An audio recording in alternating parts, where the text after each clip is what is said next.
probably about a 6-foot-long fish, very common this time of year. And these guys are so cunning. He's seen that many lures and hooks and flies. That is sport fishing action at its absolute best. That is a cracker. Look at it. Oh!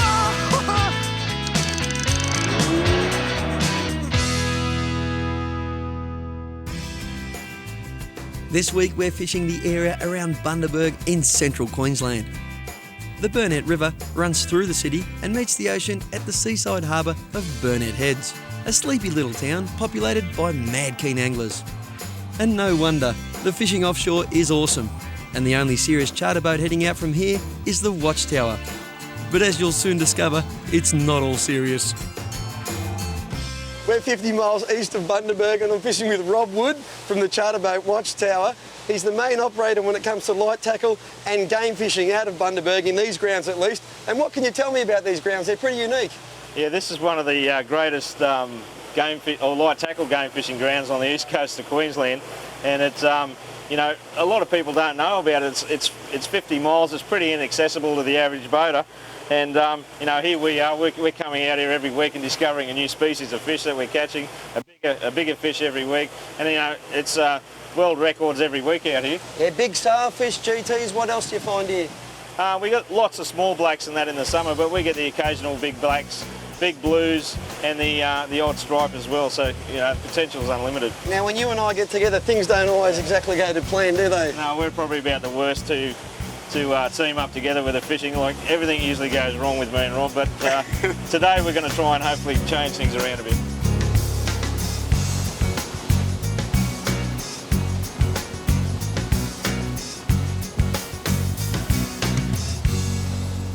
How good is this? We've been going around about 20 minutes. Just got the lures in practically. And Robbie Wood on the Watchtower has taken us over one of his sailfish marks. These waters are pretty much untapped. They're really hard to get to. It is full-on hardcore fishing action out here. And this looks like it's going to be an absolute ripper of a day.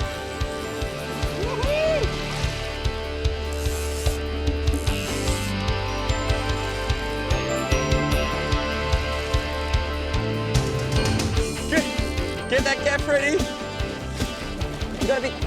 That's where you got to be ready. If the fish dives under the boat, got to get that rod tip straight in. It'll do you on a prop. Good call from Robbie Wood there. It is a wahoo and it's a fantastic fish.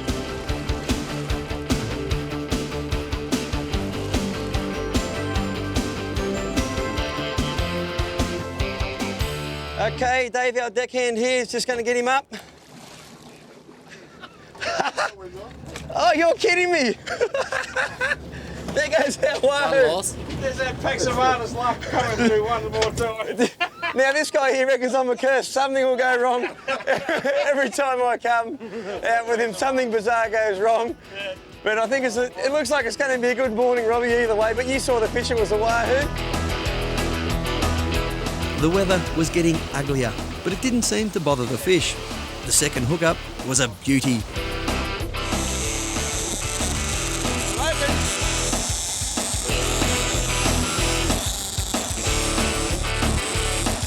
We're on again here. There's a bit of clouds and stuff have come in and the fishing action has picked up a bit.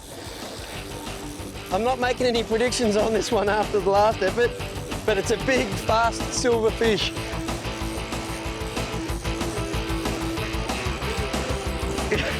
The curse is gone, mate. Here comes the double now. Spanish.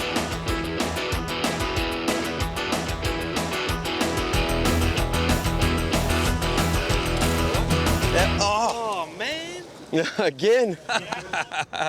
Something happens when Rob and I fish. Yeah. We will get some good luck though. We often get some good luck. That's another famous Paxavana's tag and release, I reckon. It'll happen, don't worry. With flocks of birds around us, swooping on baitfish balls, I was confident of catching more fish. Well, hooking up at least. The combination of myself and Rob Wood is not working. We've lost a few fish. So Ian Borland's on a fish now, and hopefully we can actually get a fish in the boat.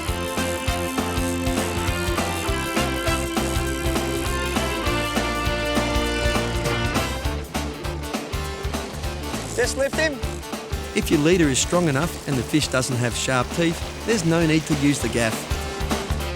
Okay. It's only a mac tuna, but it's actually in the boat, and that's the main thing. The reason they call them mackerel tuna is because of that mackerel pattern along the side. In some places they're called bonito, and also other sorts of names around the world, but we call them a mackerel tuna here in Australia. And these guys are absolute speed demons. All their fins lock into place.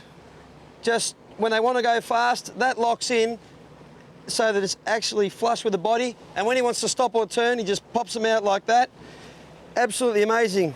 These little fins on the back, a lot of people don't notice them, but they're little directional fins, just for the tiniest little change. Aren't they amazing fish, Ian? Geez, they can go for their size. that was on 15 kilo. He ripped a lot of line off. One thing a lot of people don't also know about these fish is their eyes. They're actually moulded to suit the shape of the head. Much like the headlights on a sports car sort of mould in so that they're streamlined across the head. They're absolutely amazing fish. They're not the world's best eating, but I think we're going to keep this because they're absolutely fantastic bait for reef fishing and also good shark bait. So fish number one, Ian, you've broken the voodoo. That's the main thing.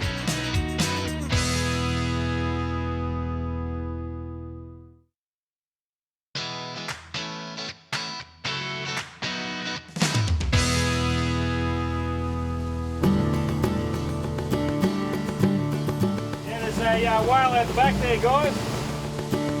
The ocean around Bundaberg is a whale watching hotspot. Humpback whales spawn here from late July to early November, so whale and dolphin sightings are quite common. But I'd had enough of a break. I needed to catch and finally land a big fish, so the crew from Watchtower found me another one. Woohoo! Have a look out there! Woohoo!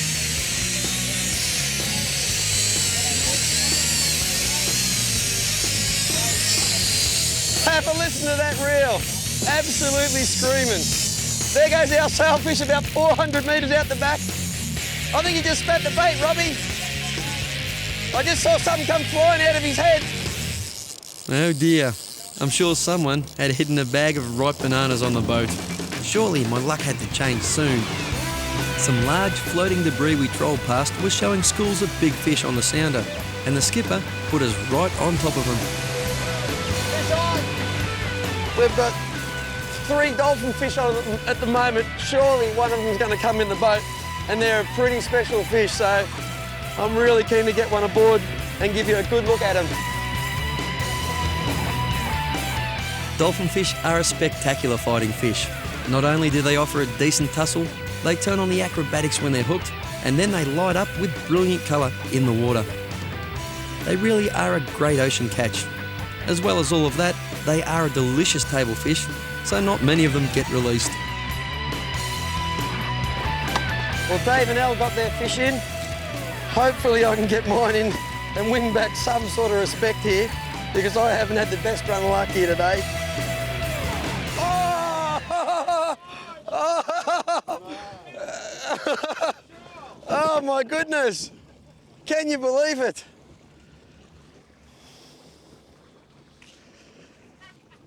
Rob, look at him, he's loving it. He's absolutely loving it. The voodoo child.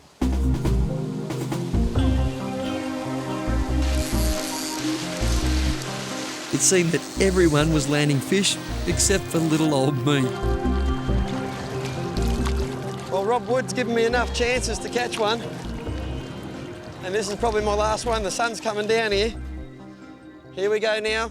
Please, Elle. Oh, finally. Oh, You got one in the boat. what a relief. Finally. Oh, mate, this has got to be the most unluckiest or silliest dolphin fish in the ocean, because every other fish today has been able to get away. I'll just get him in the sun there for you. What a spectacular fish.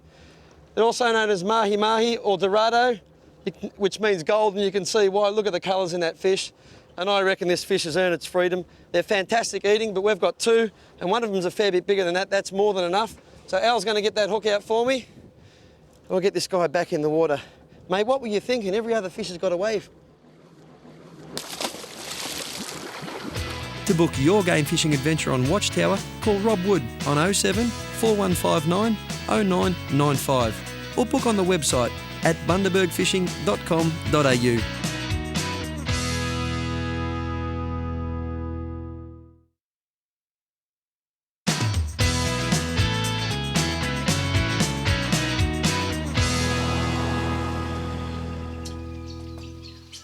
Bundaberg has more than just great saltwater fishing. The freshwater impoundments nearby also offer dynamite action, and Lake Mondrian is top of the list. The view from the cabins at the Mondrian State Recreational Park are truly spectacular. But out on the water, it gets even better.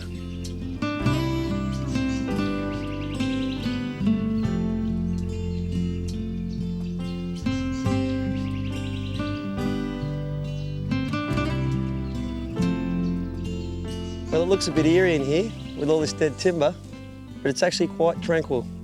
And this is where the big barramundi are.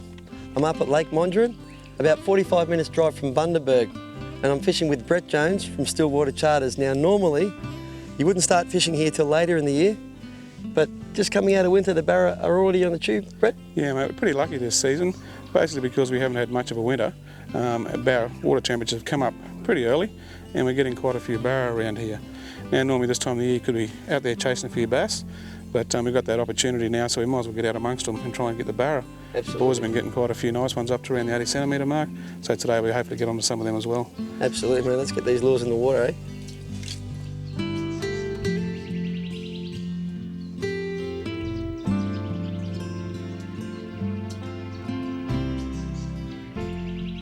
The Queensland Government funds a stocked impoundment program here, and the fish are put in by the Mondrian Anglers and Fish Stocking Association, which meet every month at the nearby Gin Gin Hotel, which, by the way, is a great place to get a T-bone steak. They're probably the biggest T-bones in the country. So if you get down there, you can get a good feed, but you can also meet up with some locals and learn a lot about this barra. And we've learnt that the fish in this place grow pretty quickly, Brett. Mate, they do. They put them in around 5 centimetres long, and they'll move up to about 58 centimetres in around 12 to 18 months. That's legal size. So, legal size, yep. By the next season, they're generally up to around legal size to take home. Geez, that's over 1 millimetre a day. That is a phenomenal growth rate. Unbelievable, mate.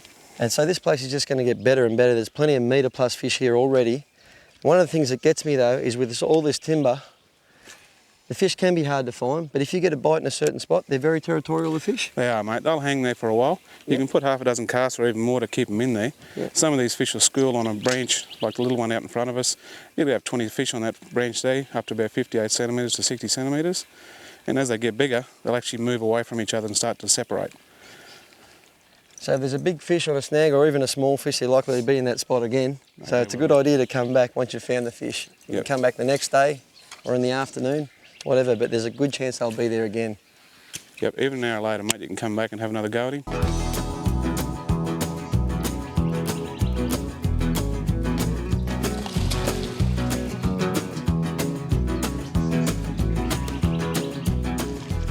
How about this? We've been going for about, I don't know, 40 minutes, and Brett's onto a nice barra here. We've just got it out in the open. That is the most critical moment. You catch them right in amongst that timber, and they've only got to go a metre or two either way, and they've snagged you up. But we've got this guy in the clear, and there's a really good chance we're going to catch him. Mate, I'm hoping. Where's your net, mate? I'm doing the driving here. He's the guide. Here he comes. Mate. Maybe a good mid-70s. Yeah, we'll swing around this way. Woo! Well, Excellent. Yes. Well done, Brett. Now, do you get the fish when you're taking normal customers out? we do, mate. Or you just like to catch my fish for me? Well, I'm just helping you out today. All right. Every now and then we get to fish. I don't normally fish a lot. That was fantastic stuff. Let's get this guy out. Okay. There he is there. Alrighty. Let's take his weight. Oh, they're so fat here. They are. They're a nice deep fish, these ones. Amazingly deep. These are one of the breeds we actually class as the short wheelbase four-wheel drive models. Short wheelbase four drive. That's pretty strong for their size. Yeah, they're pretty deep. They've got good pulling power on them. That is absolutely amazing how deep it is. Now, why did we find that fish here? Well, what we've done, we've actually changed positions from where we were before, and we've come looking for a bit more warm water. So we've moved this back bay here, and the water temperature's come up to about 22 degrees. Yeah. Now, as we've seen, within about, 4 casts, and we've nailed him. It's just a matter of getting him out of there. Alrighty, you got him there, mate, by the lip? Yep, I've got him by the head, mate, supporting his head. Okay, let's let him go. Not a problem, mate. We'll let him go back again for another day. Okay. I'll get him back there Got for you, him, mate. Yep. Well done, thank you. Thank you. He's the guide. We'll get some more, I'm sure. Look at this.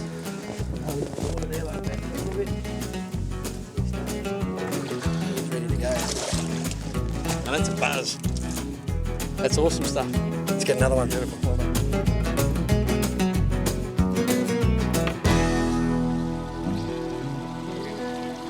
If you get up this way in October, which is the peak month to fish here, you can come along to the Win Television Mondrian Family Fishing Classic. It's a great social event, lots of prizes, but best of all, you're going to meet some local friendly anglers who can help you catch a few fish here at Mondrian.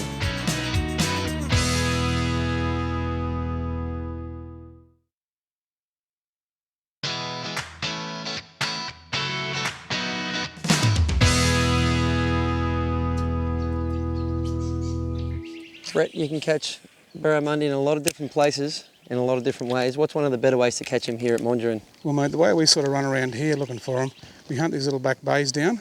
As we talked about before, we're looking for water temperature. But a good technique is look for your antenna along the ledges and little parts of pine trees, little tea trees on the edges on the corners there. Now what you want to do is get your lure in as tight and as close as you can to that structure.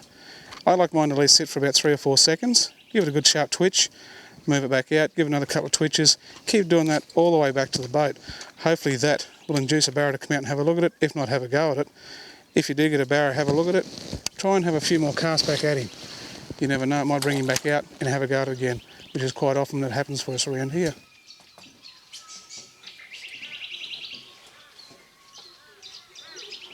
As you can see here, there's no shortage of snags. Just about every fish you catch is no more than a couple of metres from a big bit of timber, so you need an outfit to suit.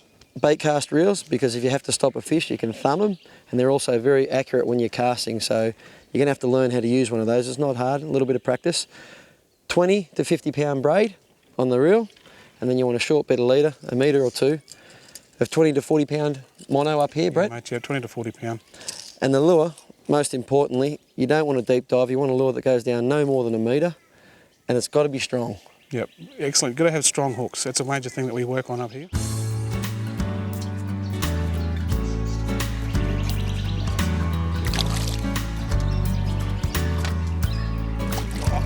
Oh, that was a little bass. Yeah, little bass, mate. They stock these in here as well? They do stock them in here. Yeah. They're not as prolifically stocked as what the barramundi are. Yeah. Barramundi are more concentrated on in this area, but the bass are a good bycatch for us. Yeah. You can get the bass outside jigging and stuff like that, but we don't normally get a lot of them while we're playing in here with our big lures for the barra. Now both those fish, the bass and the barramundi, are part of the stock impoundment program. They both are, yep. You pay your money, you come and fish this place. They get pretty big though, those bass as well. They do. We get them up around here between 50 centimetres, 55 centametres, but a good average size around this area is around 45 to 50. Yeah, good fish. And you'd fish them for them slightly differently, but they occasionally get one on a barra lure. Yeah, if we can get them on barra lures, it's just a bonus in between.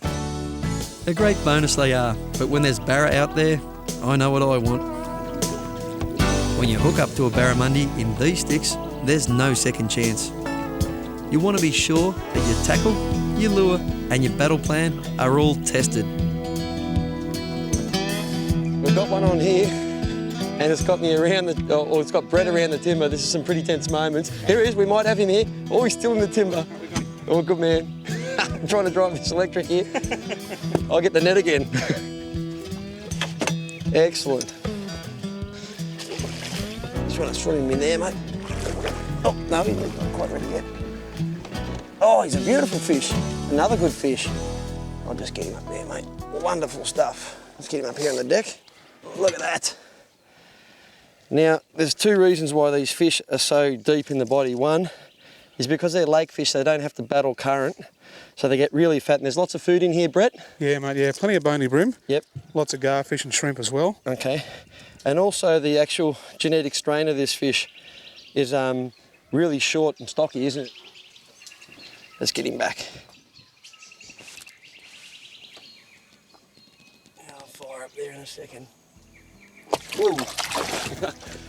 There's a buzz in letting them go. Do you let most of them go, Brett? We do, mate. You can take the fish out of here. Yeah. But 99% of people like to release them again. Okay. It's just one of those things, you know. They're not bad eating. Yep. But most clients like to send them back in the water and release them for the day.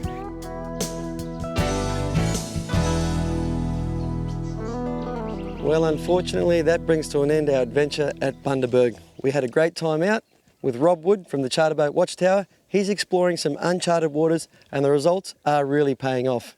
We're also well looked after by the guys at the Lighthouse Hotel Motel. It's really centrally located down at Burnett Heads, a great place to explore this whole area. Of course, if you're coming out to Mondrian, the State Rec area is right on the water, and that's where Brett Jones from Stillwater Charters operates on this lake.